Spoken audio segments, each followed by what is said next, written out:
Дзіцячае свавольства за агнём і няведанне правілаў бяспекі па-ранейшым застаюцца асноўнымі прычынамі пажараў у жыллі. Так, толькі за мінулы год у Брэсцкай вобласці па гэтых прычынах іх адбылося 29.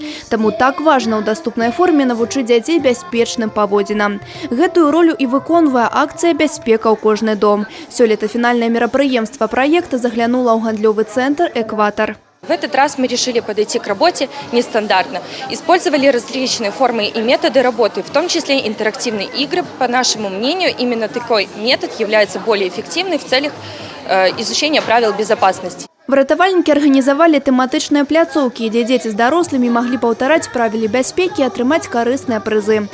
Не абышлося і без конкурсаў. Цяпер наведвальнікі акцыі дакладна ведаюць, як абыходзіцца з аўтаномным пажарным апавяшчальнікам. В доме должен быть всегда извещатель о пожарной безопасности. Например, если будет гореть огонь, надо, чтобы обязательно можно было его потушить. В доме должен стоять огнетушитель, и всегда надо следить за электроникой и выключать ее. Допустим, если ты спишь, а возгорание началось, то надо устанавливать дома пожарный извещатель, который тебя разбудит, и ты можешь эвакуироваться. Нягледзячы на тое, што большая частка удзельнікаў акцыі дзеці, дарослая аўдыторыя таксама не заставалася ў баку. Очень приятно, на самом деле, что такая возможность поучаствовать, то есть очень приятно, то, что это проходит, то есть и детям это нужно, и взрослым тоже интересно вспомнить.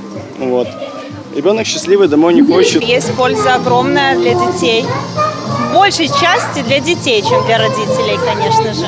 Навучыць дзяцей у даступнай форме правілам жыццядзейнасці і сфарміраваць у падрастаючага пакалення высокі ўзровень культуры бяспекі. Асноўная задача акцыі «Бяспека ў кожны дом». Анастасія Цыкунт, Іграна Капян, тэлерадыёкампанія «Брэст».